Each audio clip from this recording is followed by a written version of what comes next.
पहलवान बेटी की कुश्ती। बेरहमपुर में उस्ताद रंजीत सिंह कहकर एक अमीर और जाना माना पहलवान आदमी रहा करता था। आज तक उसे कुश्ती में कोई भी नहीं हरा पाया था। उसकी एक व्यायामशाला भी थी जहां पर सिर्फ अमीर लोग ही आते थे और व्यायाम करते थे। रंजीत बहुत घमंडी था। मेरे जैसे डोले शोले इस पूरी दुनिया में किसी के नहीं होंगे, क्योंकि मैं ही हूँ बॉडी बिल्डर बादशाह। हाँ उस्ताद, आप ही तो हो पहलवान नंबर 1। आप ही से तो हम अमीरों को और प्रेरणा मिलती है कुश्ती और जिम करने की। रंजीत की बेटी रंभा भी जिम करती और कुश्ती के दौरान रंजीत सबके सामने रंभा की भी खूब तारीफ करता।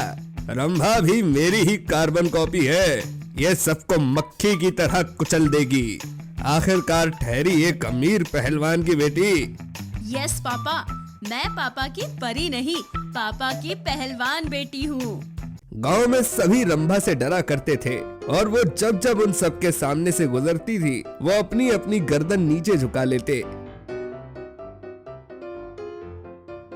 रंभा हर एक को कुश्ती में हरा देती, बिल्कुल अपने पिता की तरह।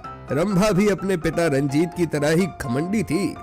सबके दांत खट्टे कर देती हूँ मैं, और तुम जैसे गरीबों को हराना तो मेरे बाएं हाथ का खेल है, क्योंकि तुम गरीब तो 2 टके की ही व्यायामशाला में जिम करते हो।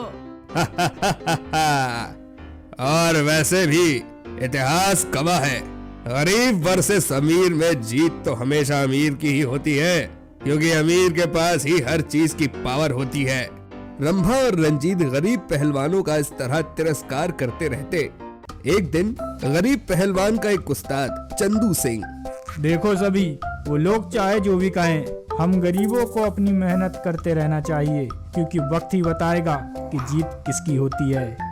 चंदू की बेटी रिंकी भी बहुत सॉलिड कुश्ती करती थी। पापा, आप निराश मत होइए, मैं एक दिन सबको दिखा दूंगी कि गरीब होकर भी जीत हासिल की जा सकती है। एक दिन गांव की खाई की चोटी पर एक ट्रक आधी अटक जाती है और उस ट्रक में कुछ लोग भी होते हैं। ट्रक गिरने की कगार पर ही होता है। तभी वहां पर रिंकी और रंभा दोनों ही मौजूद होते हैं। हे भगवान, जल्दी से कोई इस ट्रक को रोको, ये तो गिरने वाली है। मेरी बीबी इस ट्रक में बैठी है। बसंती, अपनी हिम्मत मत हारना। अरे भैया, रंभा बेटी, आप तो उस्ताद रंजीत सिंह की बेटी हो ना, आप रोको ना इस ट्रक को, रोक लो माई बाप, रोक लो। हाँ रंभा बेटी, आप तो इतनी बड़ी बड़ी बातें करती हो ना, आप रोक लो ना इस ट्रक को, रोक लो। बचाओ बचाओ, बचाओ, हम मर जाएंगे। तभी रंभा उस ट्रक को देखकर डर जाती है और कांपने लगती है। नहीं, मैं इस ट्रक को नहीं खींच पाऊंगी, सॉरी। रंभा दुम दबाकर भाग जाती है और तभी एक मोटी और मजबूत रस्सी को उस ट्रक से बांधकर रिंकी उस ट्रक को अपनी पूरी ताकत लगाकर खींचती है।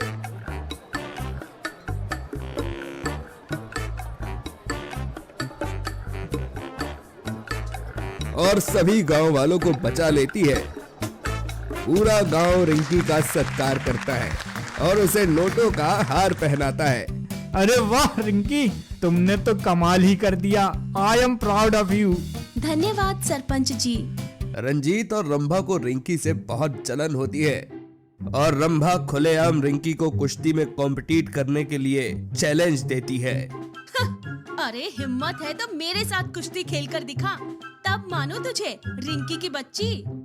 ठीक है रंभा, अब तुम मेरे साथ कुश्ती खेलने के लिए इतनी मरी जा रही हो तो खेल लेती हूँ। रंभा और रिंकी दोनों का ही अखाड़े में कुश्ती कंपटीशन होता है और दोनों एक दूसरे को हराने की जी तोड़ मेहनत करते हैं।